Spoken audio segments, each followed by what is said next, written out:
क्या क्या है, यू नॉट अपॉन 4 पाई, ये कांस्टेंट है। आई की वैल्यू हर क्वेश्चन में अलग से दी होती है, it is also constant. R भी एक फिक्स डिस्टेंस होता है जो हमेशा क्वेश्चन दिया होता है, तो इट इज़ ऑल्सो कांस्टेंट। तो सारे कांस्टेंट्स बाहर आ जाएंगे। U naught upon 4 pi I upon R square, ये तो हो गए सारे कॉन्स्टेंट्स बाहर। अंदर क्या इंटीग्रेट करने के बचा, अंदर इंटीग्रेट करने के लिए बचता है सिर्फ डी एल। अब थोड़ा यहाँ पे ना एक छोटा सा और कंसेप्ट लग रहा है। कंसेप्ट क्या, अच्छा कोई कोई ऐसा कह सकता है कि ये देखो कि डी बी का इंटीग्रेशन बी है, ठीक है, कोई कहेगा डी बी का इंटीग्रेशन बी है तो डी एल का इंटीग्रेशन डी होना चाहिए, सॉरी डी बी का इंटीग्रेशन जब बी है, ठीक है, integration of D B equals to B, तो उस बेसिस पे integration of D L should be equal to L. आपकी बात ठीक है, पर हम एल नहीं लिखेंगे। हम एल क्यों नहीं लिखेंगे, पहले लिखता हूँ फिर समझाता हूँ। B equals to mu naught I upon 4 pi R square, हम एल की जगह लिखेंगे, हम एल की जगह लिखेंगे 2 पाई आर। 2 पाई आर कहाँ से आ गया भाई, ये जो एल है, एल क्या है, ये इस टोटल का लेंथ, ठीक है, सर्कुलर के टोटल का लेंथ हो गया ना ये एल। मतलब हमने क्या किया, इस छोटी सी, ठीक है, इस छोटे से लेंथ को इंटीग्रेट किया तो ये पूरा का पूरा लेंथ आ गया। अब ये पूरा का पूरा लेंथ क्या है, सरकमफेरेंस है सर्किल का, और सर्किल का सरकमफेरेंस होता है 2 पाई आर। तो देखिए, ठीक है, तो ये 2 पाई आर आ गया, and this R square cut, ठीक है, ये पाई कट, 2 ये 2 कट। तो हमारे पास फाइनली आता है कि B equals to mu naught I upon 2 R. Okay, mu naught I upon 2 R. तो ये हो चुका है हमारा एक इम्पॉर्टेंट डेरिवेशन। कि डेरिवेशन क्या था कि ये यहाँ पे सेंटर में कितना, एक सर्कुलर लूप के सेंटर में कितना मैग्नेटिक फील्ड होता है, ये होता है वो मैग्नेटिक। ओके, अब हम फाइनली आज के लेक्चर का लास्ट डेरिवेशन करने जा रहे हैं, and this derivation is very very very very very important. ठीक है, तो यहाँ पे आप सीधे सीधे लिख लीजिए वेरी इंपॉर्टेंट दिस डेरिवेशन। तो क्वेश्चन लिखता हूँ मैं। क्वेश्चन क्या है, क्वेश्चन ये है, apply Biot Savart's law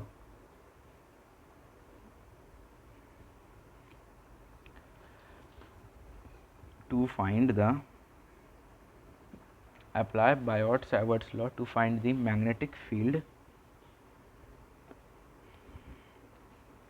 due to a circular current carrying loop at point on the axis of the loop।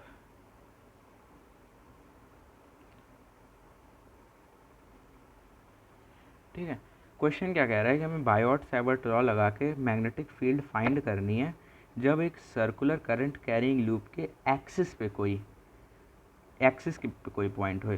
ठीक है, या फिर ये क्वेश्चन इस तरह से भी आ सकता है, apply Biot Savart's law to find the magnetic field due to a current carrying conductor loop at point on the axis of loop की जगह सीधे सीधे शब्द को रिप्लेस कर सकता है एक्सियल पॉइंट से। ठीक है, या फिर तीसरा वे, अगर एकदम सिंपलेस्ट फॉर्म में देखें तो क्वेश्चन कैसे आ सकता है, क्वेश्चन ऐसे आ सकता है, derive an expression for magnetic field on the axis of a circular loop. ठीक है, या फिर सिंपली क्वेश्चन ऐसे भी आ सकता है। तो ये 3 तरह से क्वेश्चन आ सकता है, बस देखते हैं इसे। ठीक है, अब ये क्वेश्चन मैं बताने जा रहा हूँ, मैं इसे बहुत अच्छे से एक्सप्लेन करूँगा। ठीक है, और आपको कोशिश करनी है कि आप भी इसे बहुत अच्छे से समझिए, क्योंकि अगर आपने इसे समझ लिया तो भले ही दिखने में कॉम्प्लेक्स दिखेगा पर ये है सिंपल, और अगर आप नहीं समझ पाए तो आपकी बहुत बुरी हालत हो जाएगी। आपको ये डेरिवेशन कैसे ना कैसे करके रटनी पड़ेगी, जो कि होना नहीं चाहिए। ठीक है, क्योंकि रटी हुई चीज़ इम्पॉर्टेंट एंड टाइम पे भूल जाती है। देखते हैं, सर्कुलर लूप है। ठीक है, हम क्या करते हैं, सबसे पहले चलिए इस क्वेश्चन को मैं कोशिश करूँगा बहुत ही सुंदर और अच्छे हैंडराइटिंग में लिखने की और अच्छा सा डायग्राम बनाने की।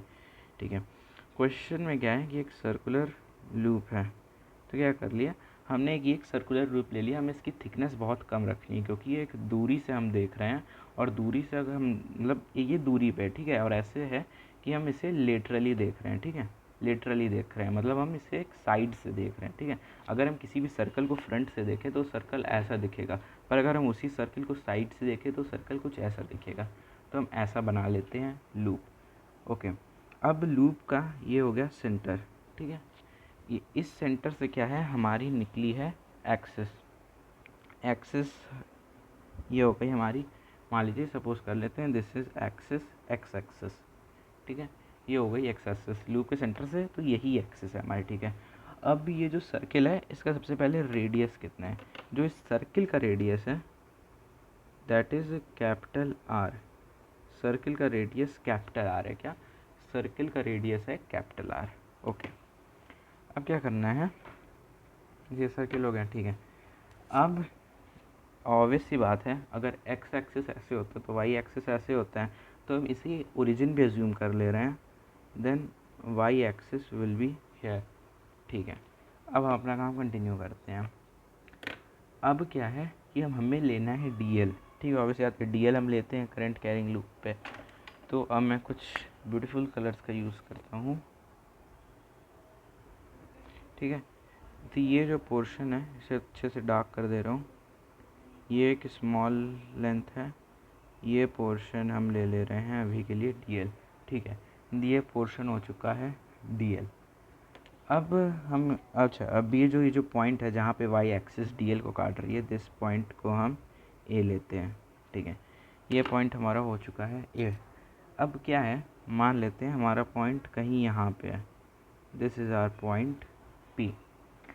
तो अब हम ये देखेंगे कि डी एल से पी का डिस्टेंस क्या है। तो डी एल से पी का डिस्टेंस कुछ ऐसे आ रहा होगा,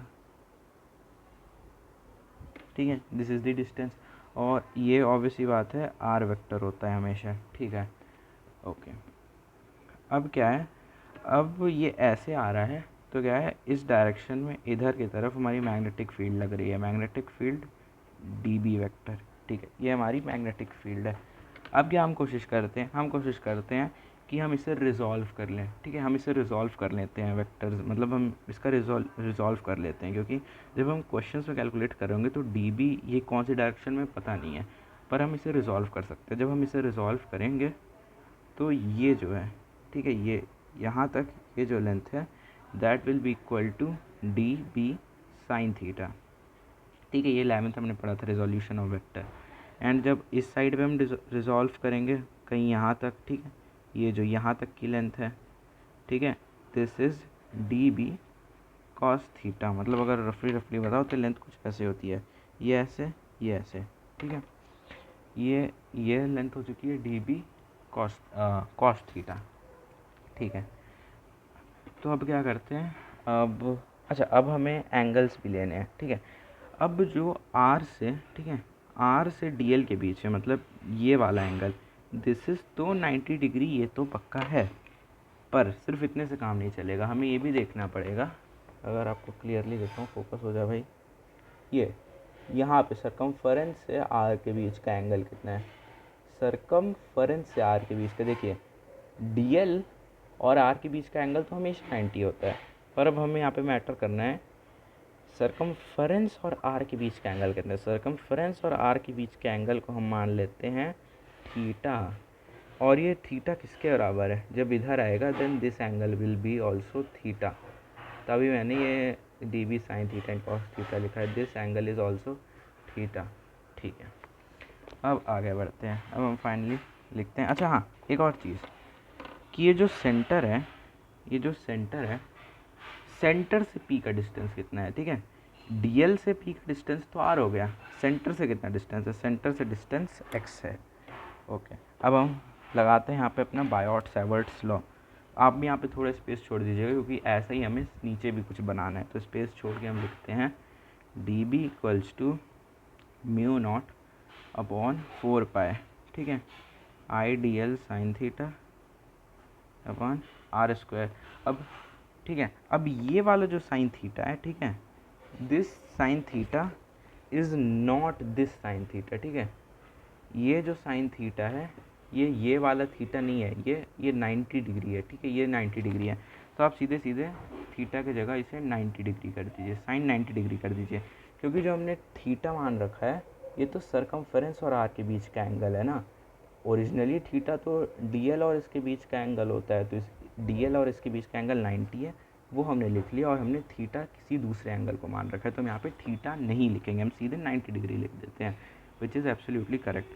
तो साइन 90 क्या होता है, 1 होता है, तो D B equals to mu naught upon 4 pi I D L upon R square आ चुका है, ठीक है। ओके, अब हम क्या करते हैं, अब हम इस साइड पे भी अब यही काम करते हैं, ठीक है, वापस इस साइड पे भी यही काम करते हैं। अब इसके लिए मैं दूसरा ब्लू कलर यूज़ कर ले रहा हूँ। जैसे यहाँ से यहाँ तक का डिस्टेंस आर था, उसी तरह इस एंड से भी इस एंड तक का डिस्टेंस वेक्टर आर ही होगा, ठीक है। अब उसी तरह ये जो, ठीक है, अब उसी तरह क्या है, यहाँ पे जब ये स्ट्राइक कर रहा है, तो इस केस में जो मैग्नेटिक फील्ड आएगी वो इस डायरेक्शन में आएगी, ठीक है। This will be magnetic field D B, ठीक है। और यहाँ पे भी एंगल थीटा ही होगा, this angle will also be theta. अब हम वापस से इसे वेक्टर्स में रिजॉल्व कर लेंगे, तो ठीक है, इसे वापस रिजॉल्व करेंगे, तो ये हमारा आएगा D B sine theta resolution के बाद, और इस साइड पे भी तो कुछ आएगा ना, जो इस साइड पे आएगा, that will be D B cos theta, ठीक है। अब मैं एक स्टेटमेंट लिख रहा हूँ, उस स्टेटमेंट को आप लोग भी लिखिए, फिर मैं उसे एक्सप्लेन करूँगा, ठीक है। अच्छा, दिख नहीं रहा होगा आप लोगों को इसमें। On considering another identical current element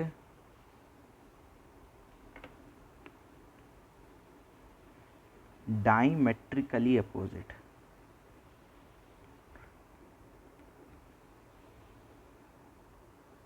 ठीक है। जैसे ये हिस्सा था, हमने वैसा ही डायमेट्रिकली अपोजिट मतलब एकदम जो सिमेट्रिकल हो, बस अपोजिट हो, तो ये एंड ये तो पूरी तरह से सिमेट्रिकल है, बस हमने किया क्या है, इसे उल्टा कर दिया है, तो वही हो गया डायमेट्रिकली अपोजिट, ठीक है। डायमेट्रिकली अपोजिट टू प्रीवियस, मतलब ये पुराना वाला था जो हमने डायमेट्रिकली अपोजिट कर दिया टू प्रीवियस वन, ठीक है। And resolving it's component eight P,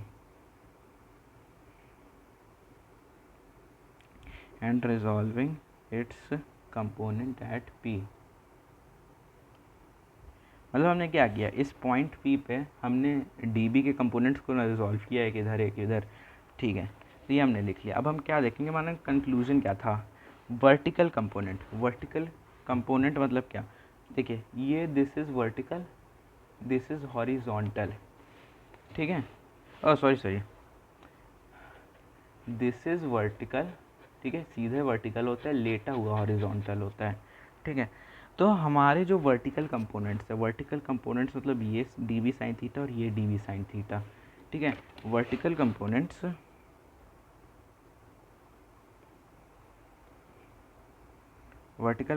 मतलब डी बी साइन थीटा, जो हमारे वर्टिकल कंपोनेंट है, जो डी बी साइन थीटा है, वो कैंसिल आउट हो जाएंगे। कैंसिल आउट कैसे भाई, ऐसे, ये भी डी बी साइन थीटा, ये भी डी बी साइन थीटा, और ये दोनों अपोजिट एंगल में है, तो ये एक दूसरे को कैंसिल आउट कर देंगे, ठीक है। तो vertical component D B sine theta तो हो गए कैंसिल आउट, और जो हॉरिजॉन्टल कंपोनेंट है,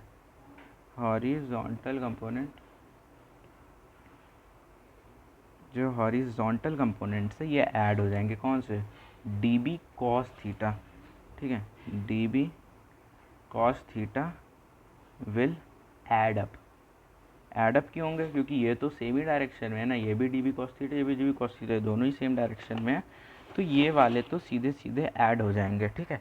अब हम इन्हें ना ऐसे ही ऐड करके 2 डी बी कॉस थीटा नहीं लिख सकते हैं, ठीक है। हमें क्या करना पड़ेगा, हम ऐसे बोल सकते हैं कि जब डी बी कॉस थीटा और एक और साथ ही साथ D B cos theta add हो जाता है, तो इसका जो रिज़ल्ट आता है that will be equal to integration of D B cos theta. Integrate क्यों किया, क्योंकि इंटीग्रेट हम तब करते हैं जब एक बहुत ही छोटी वैल्यू और उससे हमें एक बड़ी वैल्यू निकालनी हो, मतलब हमें एक छोटी वैल्यू दिया है और हमें उससे बताना है कि वो बड़ी वैल्यू क्या होगी, तो ये दो छोटी छोटी चीज़ें थी, तो हम इसे इंटीग्रेट कर देंगे तो बड़ी वाली चीज़ आ जाएगी। ठीक है, तो हम फिर ये लिखते हैं नेट मैग्नेटिक फील्ड, ठीक है, एट पी। जो net magnetic field at P वो तो बी होगा, डी बी नहीं बी होगा, क्योंकि अब तो हम नेट निकाल रहे हैं ना। तो ये किसके बराबर होगा, B equals to integrate of D B cos theta. सिर्फ डी बी कॉस थीटा क्यों, क्योंकि भाई थे ही चार चीज़ें, D B sine theta, D B sine theta, ये दोनों तो कट गई। अभी जो दो डी बी कॉस थीटा है, दो डी बी कॉस थीटा है ना, तो अब हम इन्हें इंटीग्रेट कर दे रहे हैं, ठीक है। तो डी बी कॉस थीटा को हमें इंटीग्रेट करना है, ठीक है। ओके, तो अब हम अगले पेज पे करते हैं। ये क्या आएगा, b इक्वल्स टू, ठीक है, b equals to integrate D B cos theta था। डी बी क्या होता है, u naught upon 4 pi I D L upon R square and cos theta. Finally हमने यहाँ पे साइन 90 थीटा नहीं लिखा, साइन 90 थीटा इसलिए नहीं लिखा क्योंकि साइन 90 थीटा तो ऑटोमेटिकली 1 होता है, यहाँ कर दीजिए 1 मल्टीप्लाई, और आगे तक कॉस था, कॉस थीटा, तो कॉस थीटा हमने लिख लिया। अब ये देखिए you mu naught upon 4 pi constant है, आई कांस्टेंट है, ठीक है, आई कांस्टेंट है। Cos theta is also constant, क्योंकि इसकी एक फिक्स्ड वैल्यू होगी कॉस थीटा के लिए। आर स्क्वेयर भी कांस्टेंट है, 1 भी कांस्टेंट है, बचता क्या है, सिर्फ डी एल बचता है। वी क्वेश्चन जो भी कांस्टेंट्स उन्हें हम बाहर लिख लेते हैं, u naught upon 4 pi I upon R square cos theta, अंदर बचा अकेला डी एल। अब हमें पता है इंटीग्रेशन ऑफ डी एल क्या होता है, एल, और एल क्या है, सरकमफ्रेंस, ठीक है। देखिए ये मान लीजिए सर्किल है, इसका ये एक बहुत ही छोटा सा एरिया है, दिस छोटा सा एरिया इज डी एल। अब जब हम इस डी एल को इंटीग्रेट करेंगे तो एल आएगा, मतलब एल क्या, ये पूरा का पूरा एरिया, और पूरा का पूरा एरिया नहीं, पूरा का पूरा लेंथ, ठीक है। पूरा का पूरा लेंथ क्या है, पूरा का पूरा लेंथ सरकमफ्रेंस होता है, and what is circumference, 2 pi R. तो हम इसे सीधे सीधे लिख देंगे, B equals to you naught upon 4 pi I upon R square cos theta into 4 pi capital R, sorry 2 pi capital R. Capital R क्यों, क्योंकि हम आप पीछे देखेंगे तो जो हमने कंडक्टर का जो रेडियस लिया है वो हमने कैपिटल आर लिया हुआ है, ठीक है। अब हमारा यूज़ करेंगे अब हम थोड़ी सी ट्रिग्नोमेट्री। अच्छा, अभी से कैंसिल आउट कर लेते हैं, ये पाई से पाई कट, ठीक है, ये 2 से कट 2, तो ये हमारे पास क्या आ गया, B equals to you naught upon I, ठीक, ये हमारा आ जाएगा बी इक्वल्स टू, ठीक है, B equals to you naught I cos theta, R बचा बस, और नीचे क्या बच गया, सिर्फ और सिर्फ 2 along with this R square, ठीक है। ओके, आर स्क्वायर ही बचा है। अब हम क्या करते हैं, अब हम लगाते हैं in triangle A O P. A O P triangle कौन सा है, पीछे देखें अगर तो देखिए, दिस इज़ पॉइंट ए, ये जो सेंटर है this is origin and this is point P, ठीक है, ए ओ पी। अब इस ए ओ पी में हम निकालेंगे कॉस थीटा। कॉस थीटा क्या होगा, कॉस थीटा हो जाएगा ओ ए, ठीक है, O A cos theta will be equal to O A upon A P, O A ये, ठीक है, O A upon A P. O ए क्या था हमारा, ओ ए तो रेडियस है ना यार, ओ ए, ये ओ से ए तक ये तो रेडियस है, कैपिटल आर अपॉन ए से पी किया है, ये स्मॉल आर है, मतलब capital R upon small R. तो हम यहाँ लिख देते हैं in triangle A O P cos theta equals to capital R upon small R, ठीक है। अब इसे हम वापस से इक्वेशन में डालें, तो वापस इक्वेशन में डालेंगे तो क्या आ जाएगा, B equals to you naught I, ठीक है, आगे क्या था, कॉस थीटा था, तो कॉस थीटा हो जाएगा R upon R multiplied by R upon 2 into, नीचे भी तो ये आर था, ठीक है, this 2 R square into R. तो फाइनली हमारे पास जो आंसर आएगा B equals to you naught I capital R square upon 2 small R cube, ठीक है। अब हम वापस से लगाएंगे, अब हम लगाएंगे पाइथागोरस थ्योरम। पाइथागोरस थ्योरम हम देखेंगे वापस से इन ट्रायंगल ए ओ पी। आप ट्रायंगल ए ओ पी देखें तो ये था ना triangle A O P, this was A, this was O, this was P. हम क्या लिख सकते हैं, A O square plus O P square equals to AP², है ना, यही होता है पाइथागोरस। तो अब जब हम पाइथागोरस लगा देंगे तो हमें क्या मिलेगा, R² equals to R² plus x²। क्यों, ये डिस्टेंस x था देन x², ये डिस्टेंस R था देन R², ये डिस्टेंस r था देन r²। पाइथागोरस लगा के हमें ये मिल गया पाइथागोरस थ्योरम। ठीक है, अब अगर हम यहाँ से सिर्फ r निकालें then r will be equals to R² plus x²। अब हम इसे उठा के वापस से यहाँ पे डाल देते हैं। तो जब वापस से यहाँ पे डालें, this will be equals to b equals to μ0 I R² upon 2, and ये कितना हो जाएगा ब्रैकेट में R² प्लस x²। ठीक है, और r इसके साथ एक क्यूब भी था ना, ठीक है, तो देन बाहर आ जाएगा क्यूब। अब ये लास्ट हमारा फाइनली क्या आ जाता है, μ0 अपॉन I R² अपॉन 2। अब देखिए अंडर रूट को हम क्या लिखते हैं, देखिए अगर x to the power under root है, तो हम इसे x टू द पावर 1/2 इसे हम x टू द पावर 1/2 भी लिखते हैं ना। Under root x equals to x power 1/2, तो हम वही यहाँ पे भी कर देंगे। R² प्लस x², यहाँ पे क्या आ जाएगा, यहाँ पे आ जाएगा 1/2। ठीक है, 1/2 एंड मल्टीप्लाइड बाई, और ये बाहर 3 तो था ही, तो मल्टीप्लाई हो जाएगा 3, तो 3/2 आ जाएगा। तो ये हो गया हमारा फाइनल आंसर। ओके, तो आज के लिए सिर्फ इतना ही, कल हम आगे कंटिन्यू करेंगे, इस पर न्यूमेरिकल्स करेंगे। इस लेक्चर में इतना ही था बस। अब अगर आपको समझ ना आया हो, क्योंकि ये derivation most important derivation, almost important नहीं पर वेरी वेरी इंपॉर्टेंट डेरिवेशन है, तो आप इसको अब दोबारा देखिए। तो बाय बाय।